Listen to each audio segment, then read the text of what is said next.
Hi, I'm Teresa Weezar, your host of 1 in 10. In today's episode, Treatment versus Punishment of Teens with Problematic Sexual Behaviors, I speak with Dr. Jamie Yoder, professor at the Colorado State University School of Social Work.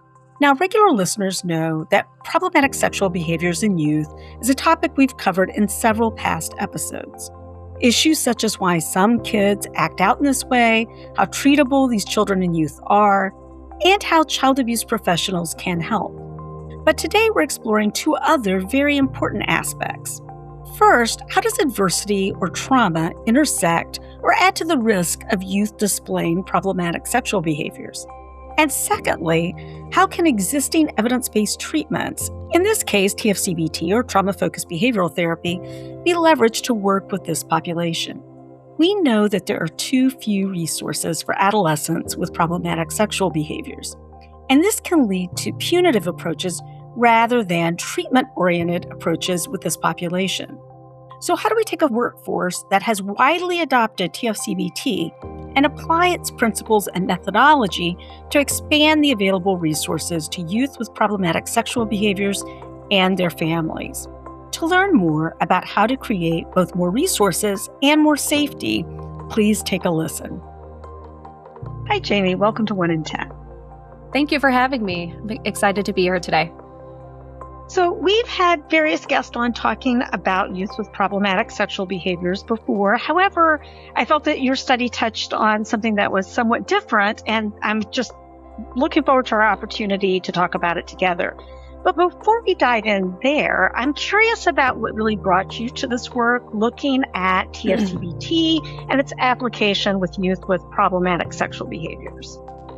Yeah, that's a really great question. So I'm a professor at Colorado State University, and one of the things I always talk to my students about is this very topic. And we talk about kind of what brought me to the field of sexual violence prevention. And I can say that, honestly, my practice experience, I came out of college with very little knowledge of what to do with my life and what to do with my career. And I started in a very entry-level position as a residential day treatment provider, I think my title was at the time, and working with kids in the criminal legal system who were adjudicated of various different crimes. And one of the things I started thinking about and working with was this very marginalized population and looking and thinking about their trauma histories. One of the things that we were required to do in that job is to actually look at the case files and look at the histories of these kiddos. And recognizing that these kids were kids, I began to develop relationships with them and really truly began to think of them just like that they were kids who had made terrible decisions, but also had histories that were riddled with violence and histories that no child should ever have to experience, right? Community violence, family violence, abuse, neglect, those kinds of things. And so I began to develop a passion for not only working with problem sexual behaviors, but also working across the spectrum of kind of delinquent behaviors or violent behaviors displayed among youth and adolescents, because it really struck me as something that we know trauma is a big indicator, and we know that experiences of violence and adversity can be a big risk indicator for ongoing violence trajectories. But we still don't know how to intervene. And in my practice, and I started working in a clinical role with a lot of the kids with PSB, as well as kids with a variety of different violent behaviors or delinquent behaviors. And I didn't feel like there were tools in my belt to be able to adequately address the trauma, right? And not only just adversity and abuse and neglect and those things, but also family systems work, right? Being able to really go into understanding the nuances of deep level family systems and generational poverty and generational exposure to violence and those kinds of things that I didn't feel like were at my disposal to be able to do at the time. And so I got into this work because I wanted to think about evidence-based approaches in the field, and knowing, especially in the field of sexual violence prevention and intervention, that there are very few interventions, and we can talk about the why behind that, but there are very few evidence-based interventions that focus on trauma specifically, but very few in general that we know work and that we know with enough robust evidence that show us this works and this is how it can work. I wanted to make this my career, and I wanted to look at not only what we call the etiology, or like the risk factors to why a person goes on to commit a crime and why a person would go on to commit a sexual crime specifically, but also to think about, well, then what do we do about it? And how do we intervene in a way that's taking a systems approach, but also taking a trauma-informed approach? This is an excellent segue into the next question, which is really about what is that relationship? The paper, I thought, laid this out well, but what is that relationship between ACEs or trauma and sexual violence or problematic sexual behavior in youth? Yeah, and we know that there's a whole bunch of studies out there, right? And my colleagues and I are not the only ones who have studied this. There's lots of pioneers in the field who have looked at the relationship. And oftentimes we look at this relationship retrospectively. We go back and we ask people, back in your childhood, did you have these experiences?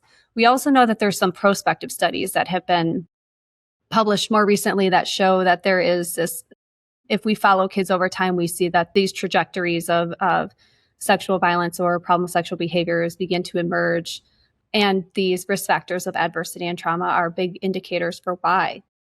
They're not causal, right? We know that just because a person has exposure to adversity does not mean inherently they're going to be a person who commits an act of sexual violence or has problem sexual behaviors. But we also know it's one of the most germane risk factors. It's one of the biggest risk factors we see. Because it's not causal, there's a whole bunch of intermediary factors that we study and we look at. And certainly the things that we're studying are not exhaustive. There are possibly a lot more that we haven't explored, and we will continue to think about theoretically as to the why.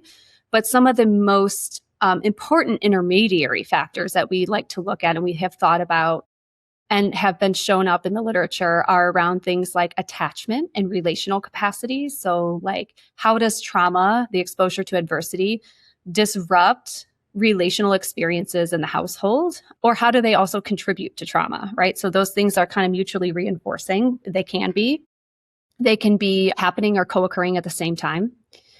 We also see executive functioning show up as a direct consequence of adversity, right? So if a kiddo's been abused, neglected, or experienced other forms of adversity that they internalize as dangerous or scary, we know that that has a significant neurological impact on their development and the ways in which their brain processes that information and the ways in which their brain actually continues to form through adolescence significantly changes. So it can quite literally disrupt pathways to the executive functioning parts of the brain that make decisions about actions and behaviors and understanding consequences.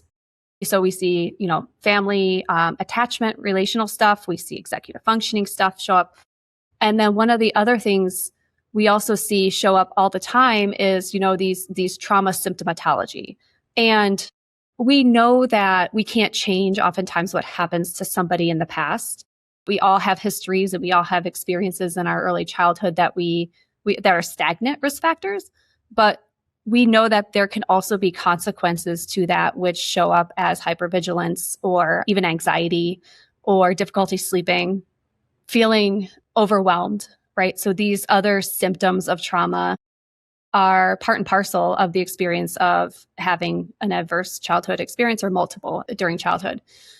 So these are the things that we have really begun to think about as what we call treatment targets. When we look at our etiological work, we try to identify what is modifiable, what is changeable, and then what do we do about that when we develop or think about treatment programs to address those things. One of the things I was curious about is you note in the paper itself that trauma itself has not always been well integrated into treatments for kids who have problematic sexual behaviors. And so for some of us who come from a background that, education around trauma has been we've been steeped in that, that feels sort of counterintuitive. And I'm curious about why you think that was not sort of a target of intervention earlier or better integrated into evidence-based treatments. That's $1 million question. I think that there's lots of reasons. primarily because we have taken such a punitive approach to this problem, especially when we think about adolescence. So when we think about childhood, right, we know that kids typically under the age of 12, problematic sexual behaviors are possibly seen more so as exploratory, course correcting. We have the ability to change the outcome of these children by just some simple education or simple CBT approaches. We know when it comes to adolescence, it's a very different beast. And we have historically done a few things. We've historically likened what's happening during adolescence to what happens during adulthood. And we have oftentimes treated, and I don't think that this is currently the case, but I think historically the case has been we've treated adolescents similar to the way we treat adults, which is like they should know better and we're not going to be able to prevent this from happening again and we need to punish them. And then we have criminal legal systems that are quite literally built on punishment. So when we have that approach to thinking about adolescents the same way we've thought about adults, we're going to both use the same approaches we use with adults, right? We're going to, by and large, punish those kids in the same way we punish adults. So we have similar sentencing. We have states that have oftentimes made it easier to waive juveniles into adult court and those types of things, right? So I think the thought of having trauma as part of the conversation is not something that has even been entertained or explored because we have systems that are set up entirely different or the antithesis of like what we think about with trauma related services, which is an explanation or a contextualization of why behind the behavior. And I think maybe that's where people have ended the conversation instead of thinking also about, oh, if we contextualize it in this way, we can actually offset future behaviors by addressing what we see as some of these bigger problems or these bigger risk factors. And so instead of using it just to contextualize, we can also use it to address and offset future problematic sexual behaviors. One of the things that you're noting is that there's a long history of myths that have really attended to youth with problematic sexual behaviors, that that it was somehow like adult offending, that it's immutable behavior. Mm-hmm. And I think that some of that has been because there's been this very bifurcated approach to this kind of sexual acting out. You have not just younger, but also what's viewed as less serious behavior where really no one was given the obligation of providing treatment or any kind of intervention that's appropriate at all with those kids, or then overreacting in some cases, or having very serious cases, which then led to even a reinforcement of myths. Like if the only people showing up in the court system are those with very, very serious cases, aggravated sexual assault or something of that nature, then it skews the way that multidisciplinary team members may view these kids because they're only seeing the worst behavior. They're not necessarily exposed to the full range of behavior that you otherwise would. I think for children's advocacy centers, this is an area in which we've been active for at least the last decade, maybe a little more, but really paying close attention to these kids because it just became so clear to us that in most cases, the kids were falling through the cracks entirely, or at least until something very, very serious happened that brought it to the court's attention. And in many ways, while that's not too late, it's also not the ideal point of intervention either. Where we can, we want to intervene early. So I'm curious about another aspect of this, which is you talk in the paper about the importance of caregiver involvement in treatment. And in the paper itself, you had multiple settings, and maybe that's something for you to explain a little bit to listeners, because I appreciated the fact that you are not just looking at the effectiveness and the feasibility of implementing TFCBT for PSB in one single type of setting. You really looked at multiple settings and those kinds of things. So if you could talk a little bit about that. And then I want to talk a little bit about why this caregiver involvement and engagement is so important. Yeah. And I want to preface this by saying this was a pilot. And so we have a very small sample, and that comes with a whole host of different reasons behind doing this research and doing this work. But given that it's a small sample, we went into this intentionally with the objective to really think about how this works in different settings. We know that there's been one study that was done prior to us doing this work with adolescents in a residential-based facility. And we also know that a lot of our samples generally tend to come from residential-based or incarceration-based samples because they're easiest, and I say that, with quotes, they're easiest to capture. These kids are all in one place at one time. We can get access typically to those settings in a way that we can't with community-based samples where kids are kind of displaced or placed in multiple different locations. So we wanted to see, given that we know, aside from multisystemic therapy, we know is one of the evidence-based approaches in the field, we know very little about what works and how it works. And so we wanted to see, there's been talk of trauma for decades in our field.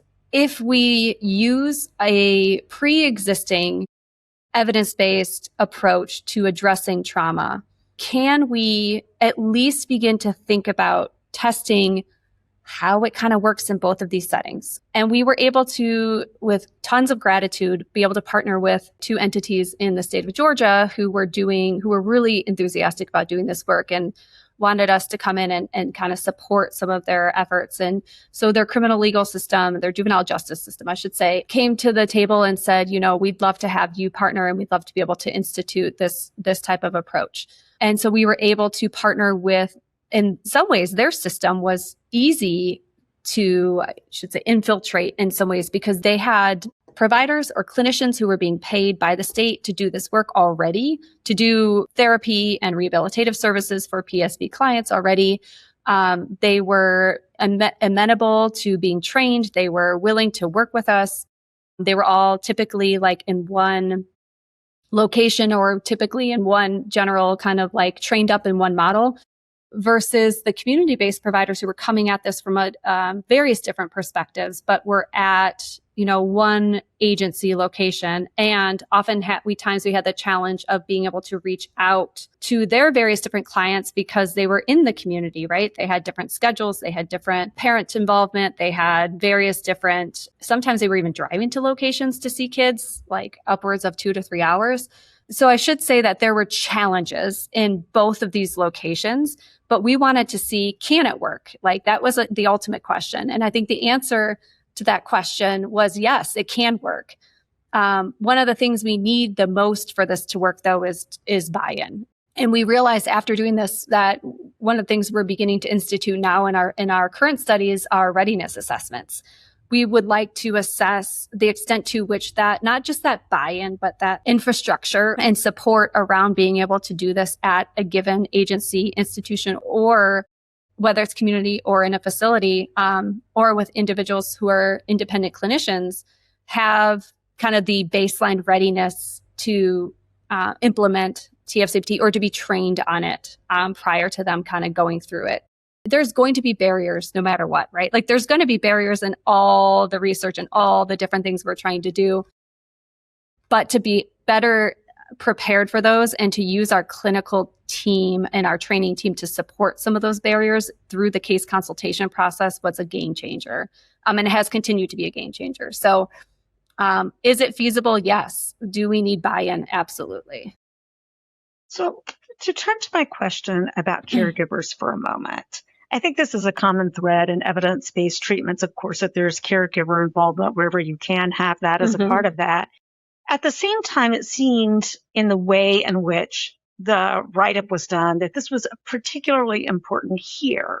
And so I'm wondering, and yet it was variable, of course, as we see with clients anyway, in terms of which caregivers were, in fact, more involved than the others and more supportive than others. But I'm curious about what your takeaway was in terms of the caregiver involvement in this effort. This is also such a difficult question. I think that our field has struggled with answering this question for decades too. I think that the ultimate question is, how do we get caregivers more involved? And what does that look like from both a clinical lens and a research lens? We're fortunate enough to have, I think our clinicians did the heavy work in getting our caregivers to sign off and say yes. And of course, they have to consent, right? We have to have all caregivers say yes to their kid participating, as well as I should say the guardians sign off and say yes to them participating, as well as their own individual level of participation and engagement. And it's interesting because we tended to have or see in this particular sample, and this is certainly not generalizable, but we tended to see more involvement from caregivers in our community sample than we did in our residential incarceration-based sample. And I think that's for a lot of different factors. And I think in the state of Georgia, some of these kids were pretty significantly displaced from families when they're sent away.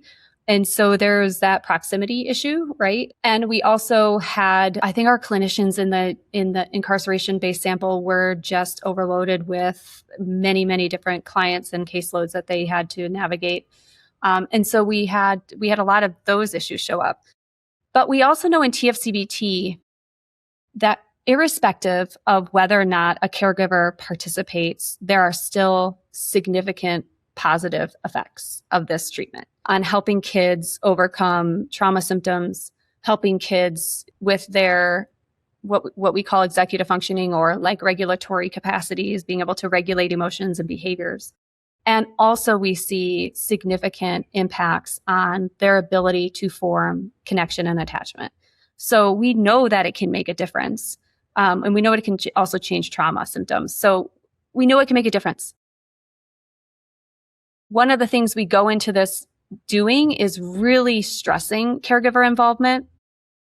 If it doesn't happen, and we work really hard to make it happen, we still know that there can be benefits. And so we try not to throw out the baby with the bathwater or make perfect the evil of good, right? We want it to be the best it can be for the kids that are fully bought in themselves. And all of the kids that were part of the sample were fully bought in ways that I think at the end, they were able to say, this really helped me. And this really helped being able to address and talk about what happened to me, because nobody's ever asked me that before. And in one of our foundational preliminary studies we did it was some qualitative questions and conversations we had with caregivers and kiddos. We asked caregivers, what do you want to know? What do you want to get out of treatment? And the caregivers were saying, we want our kid to be able to talk about their trauma. And for the longest time, we haven't been able to. We haven't been able to ask our kid, like treatment has been structured in this way where we haven't been able to ask, what happened to you? And how did it affect you? And how can we work towards a bigger and better future? And so parents were coming to us saying these things, that they wanted the ability to talk about trauma, but they were kind of shunned away from it for whatever reason because of the philosophy or the model being used at the time. Or maybe even fearful, that if it wasn't handled well, it could be very problematic. I think one of the things I was also interested in when I was reading through the study, and I mean, it's not surprising that what caregivers report as the levels of symptomology that their kids have and what kids themselves say about that are different. Mm-hmm. We know that from other studies as well. But I'm curious about this in this particular study with this particular population, because I think that it is really interesting to me, that disconnect between how kids describe both their symptoms going in and whether or not they got better and to what degree going out versus what caregivers say about that. And so talk a little bit about what you found in the study itself, but then also, what meaning do you make of that as you go forward with this? Yeah. And again, because we had such a small sample, I have to really use the caveats that it could be different if we had more kids and caregivers. And we never know what to attribute this to, right? And we don't ever want to say anyone's not being totally truthful, but they're looking at it through the relative lens of their own experience. And caregivers, I think, are reporting on the experience that they have seeing their kid struggle and seeing their kid go through what they're going through.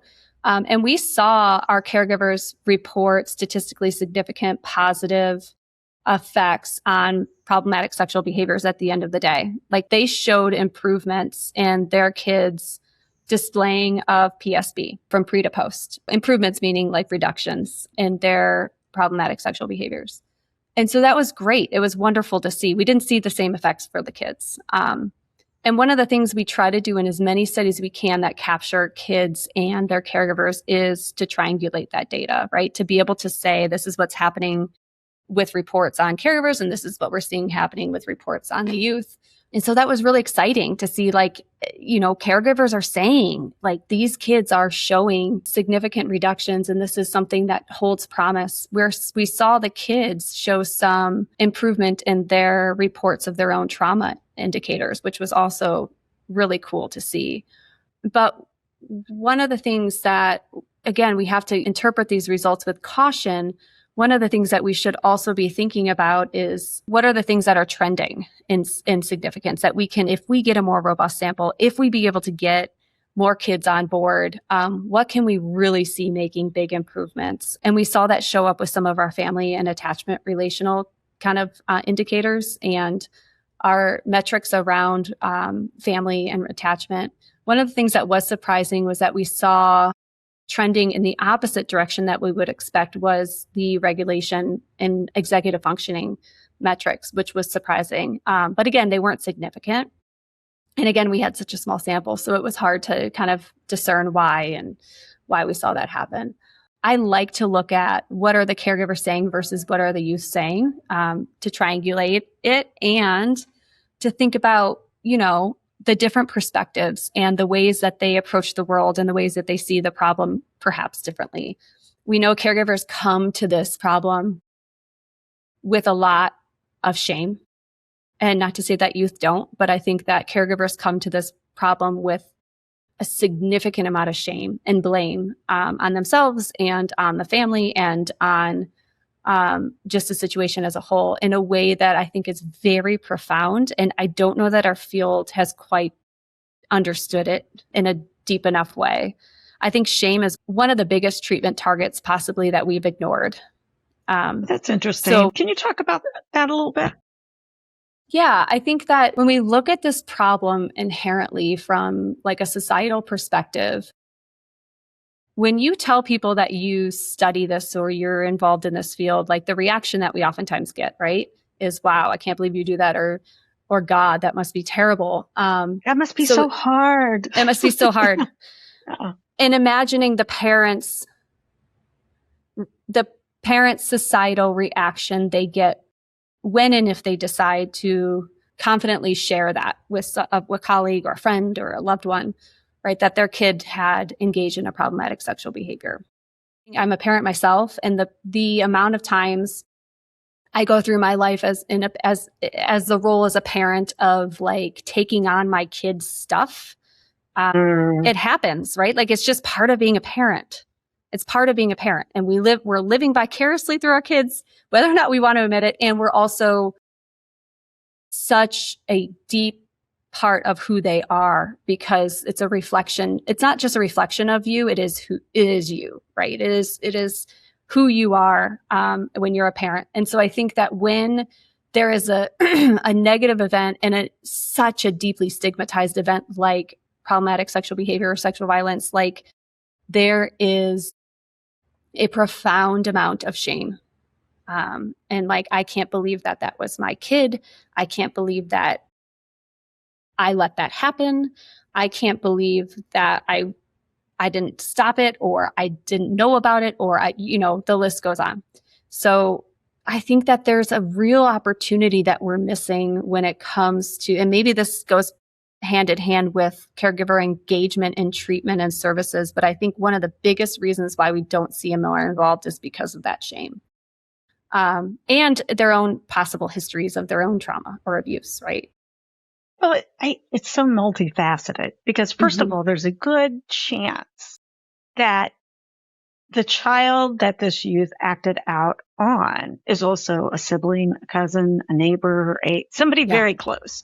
And so this intensifies the shame that family members often feel, I think. And in children's advocacy centers, we often saw that. Parents that felt very torn between a child who had been victimized by another child, in their own family. And so I think that it's an interesting sort of trauma-informed lens to say, if you're wondering why the parent is heel dragging on therapy or not always showing up or whatever the case might be, not as engaged as you might want, that that may be about the incredible shame they feel already, and that they're worried that talking about it is going to only exacerbate, right? Because, I mean, let's be honest. The first session or two of therapy, you don't feel an immediate sense of relief anyway, right? You may Right. feel worse before you feel better because you're opening a can of worms that you've been trying to pack down for a long time. And so I think thinking about how we talk to caregivers so they know what to expect in these therapeutic settings, and the fact that some of what they may hear may be very hard to hear, Yeah. that no one's blaming them by the fact that they're hearing it. You know, they're not being judged by the person in the room who is leading the therapeutic engagement in some way. We think people know that somehow, that they Yeah. magically know that. And so it's very interesting to me to hear you talk about that in that way, because I think it's probably true that we don't engage enough on that issue, and that we know it. Like we're like, yes, they do. They feel shame and stigma. But then what do we do with that in terms of our actual interactions with the caregivers? And there's a whole host of reasons, right? I think as clinicians not known how to do it, right? And maybe it is because we enter this field without enough knowledge or background information, or we enter this field, like in my situation, with limited background information altogether, training.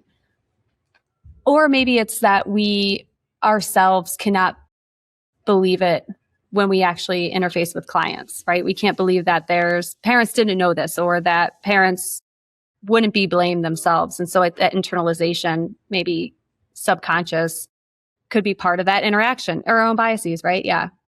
I don't know. I think that there's lots to better understand there, but I think that there's opportunities for training around, like, how do we do this better as clinicians? And truly, like, the first point of contact is probably going to be the linchpin. Like, the intake is going to be the part where we need to think about how we approach that. And not to say people aren't doing it right, but I think that there could be opportunities to really think more deeply about this.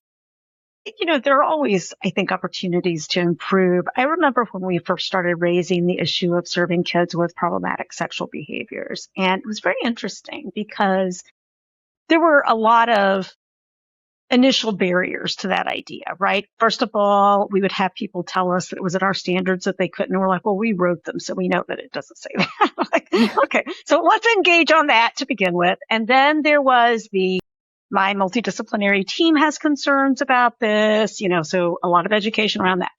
And then, of course, people do have to look at their physical spaces and their scheduling and other things, you know, just basic safety kinds of things that we do with all clients, right?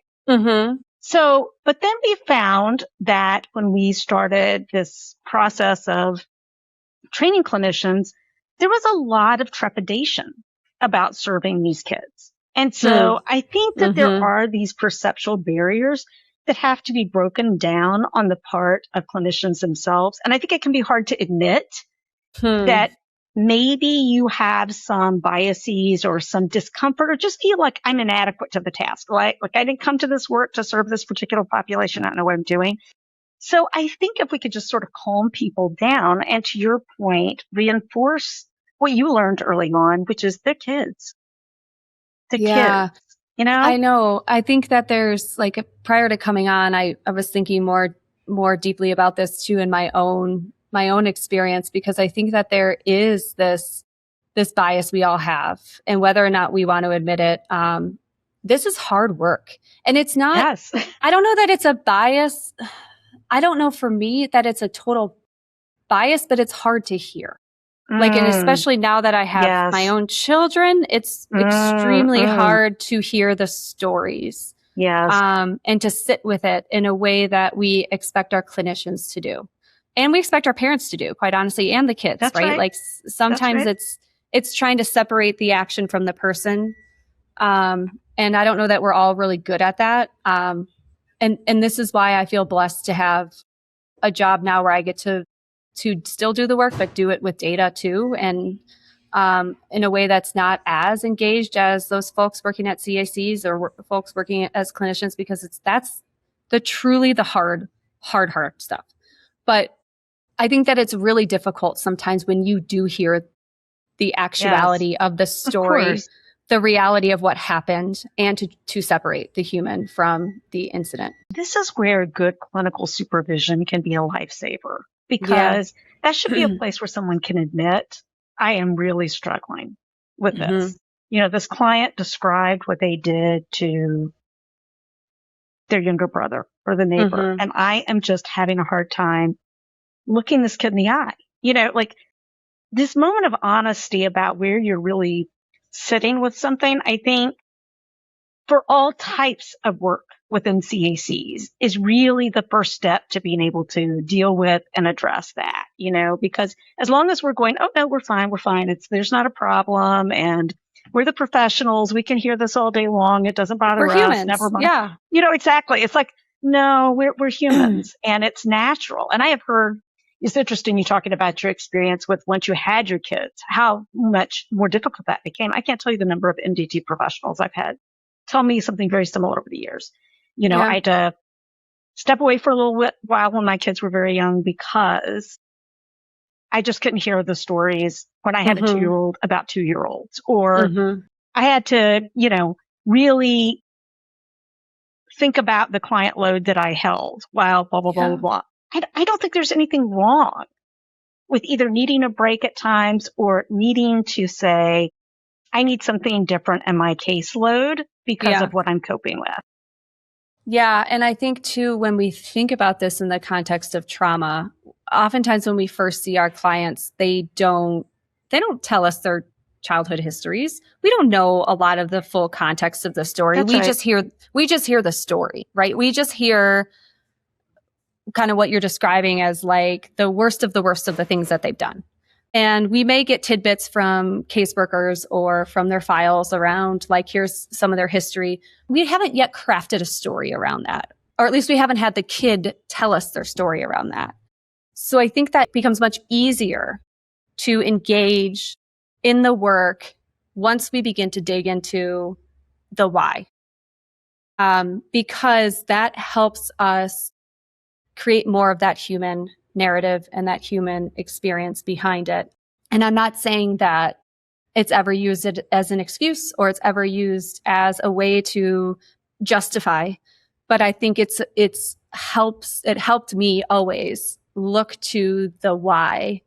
And then that why helps us decide the how, right? Like, how are we going to intervene? How are we going to help this kid deal with all of these things? First of all, there's not a negative to having some empathy for the person in front of you in the first place and understanding their story, and that people are more than just their worst behaviors. That's, I think, just kind of a good operating principle in life, is that people can do really bad things and it doesn't mean they're irredeemable. And so, especially kids. So I think that's one thing to hold in your head when you're thinking about this, without minimizing the harm that has happened to someone else, right? And I think sometimes we get caught up in the, are you for this or for that? It's like, no, we can acknowledge that there has been a real harm created, and also acknowledge that this child, this adolescent, is deserving and worthy of help, and that there's effective help that they can receive, and it's our obligation to provide it if we can. Yeah. I think the other thing that you point out, though, is the pragmatic, which is, in knowing that story, it's not just for the sake of empathy. It's also for the sake of developing and designing a treatment plan that's actually likely to be effective. 100%. And stopping the behavior, right? 100%. And not to say that trauma is going to be the end all be all approach for all kids, right? Like, and I want to make sure that's very clear, that we know there are adolescents who may not have a trauma history, who may require additional or different types of treatment approaches. But yes, I think that it helps guide the how. And when we do a good job in the field of identifying what those risk factors are for that individual kid, and we know that those are the risk factors that are most likely going to be leading to recidivism or the potential for this to happen again, whether it's delinquent or it's sexual, we can do a better job of designing those treatment plans. And this is just one more tool for our clinicians to have. to be able to use and say, okay, well, I've got a kid with complex trauma, or I got a kid with a bunch of adversity, and maybe they're not even able to talk about it yet, or maybe they're not even really well aware of what that experience was, or they haven't internalized it yet as a traumatic or adverse event. We know that this could have a real impact on their behavior, and we can connect those two and begin to think about then what do we do? And we have this beautiful, effective approach that I think our field hasn't used to its full capacity. And I want to credit the model developers and their work on TFCBT, because it really, and it's been shown to be efficacious in 21 randomized control trials in addressing the same exact risk factors that we know show up in our own PSB work. So if it's mapping on so closely to what we know already works and what we should be addressing in our field, why not, right? Like, why not apply it, and why not use it, and why not get trained in it? Because it could really make a big impact on the kids that you have on your caseload with histories of trauma and adversity. So you're talking to child abuse professionals, and it sounds like one of your core recommendations is if they're not already trained in TFCBT, they should be, which I think, I completely agree with, as it's a gold standard treatment for trauma. Mm-hmm. But I'm curious about what else, when you think about not just a study, but you've obviously been delving into this topic your entire career in one form or another. So I'm curious about what would you like child abuse professionals to take away from this conversation as next steps in helping these kids? I think that I see TFCBT as a secondary prevention approach in a way. And TFCBT may not be the only trauma approach you are trained on and use, and it is a gold standard, but certainly trauma-informed care needs to be a start, where we are using trauma-informed care at every interaction we have with the family. Even if we assume that they haven't had trauma, we should assume that they have. We should change our narrative and assume that they have.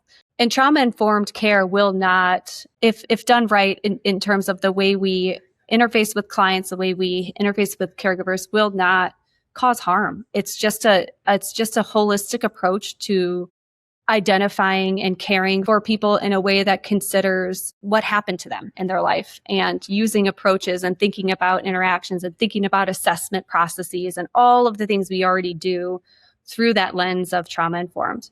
I think that child abuse professionals have the hardest job on the planet. Clinicians or people working in justice settings or people working in probation or whatever. I think that you all have the hardest job on the planet.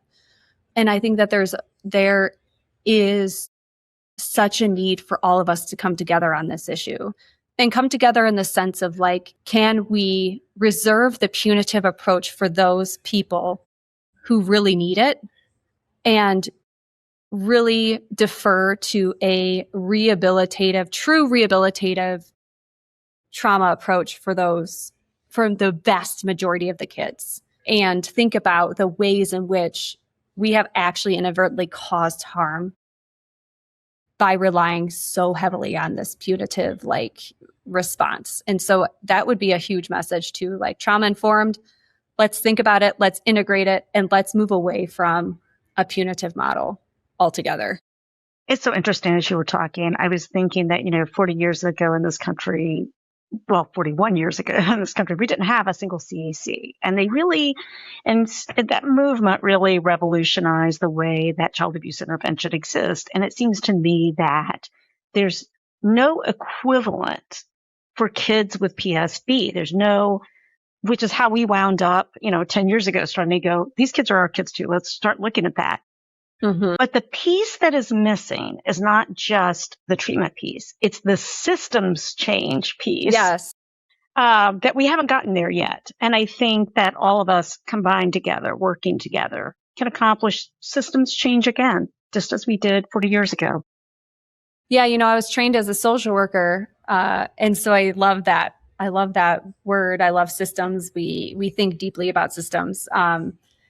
And And I think even in our approaches, sometimes they're still so individual focused. Like if we change the way you think, then we change the way you respond, then we change, all of that's really good. And we still need a lot of the individualized, approaches. But I think you're right. We need to be thinking more deeply and doing more work with systems change in a way that is within our own MDTs, within our own, we call them in Colorado, the adult side, the CSTs. How do we really begin to understand and cross-disciplinary perspectives in a way that not just educates, but like helps to bring about change within the individual clients we're seeing. And that's the only way to contribute, I think, from an individual perspective to systems change. We have the ability to change the system through these interactions, but we also know that the system doesn't change without big time advocacy and big time policy and legislative change too. So I think a lot of it is education on, we know this problem from those of us who have been working in this field for so long.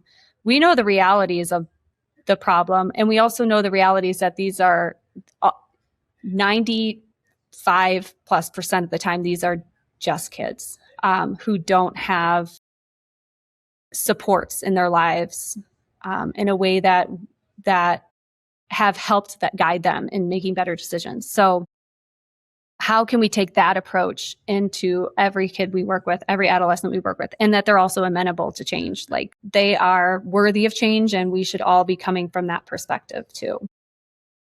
Well, I have loved this conversation because I'm a big believer in we are the system. So if we want the systems changed, we have to change ourselves and the way that we're responding to these things as well. And it's within our power to do. So listeners, you've heard it here. Get on it. Work with us to change those systems. Is there anything else I should have asked you and didn't, Jamie, or anything else you wanted to make sure we talked about today? No, I just really appreciate the conversation. I truly do. I think that y'all are disseminating the message in a way that is reaching people. And so thank you for that. If anyone does want to get involved, just feel free to reach out to me. My colleague, Melissa Grady, I've also been working with very deeply on this project. So we have opportunities for folks to engage in training or engaging other parts of the projects if they're interested. So we just thank you for highlighting this work, and thank you for giving us the opportunity to talk about it. Jamie, feel free to come back at any time. Thank you so much. Listeners, soon we are going to be taking our August break. So feel free to listen to past episodes during that break, and we look forward to being back with you soon. Enjoy your summer. If you like this episode, though, please do rate it and share it. And for more information about this or any of our other podcast episodes, please visit our podcast website, 1in10podcast.org.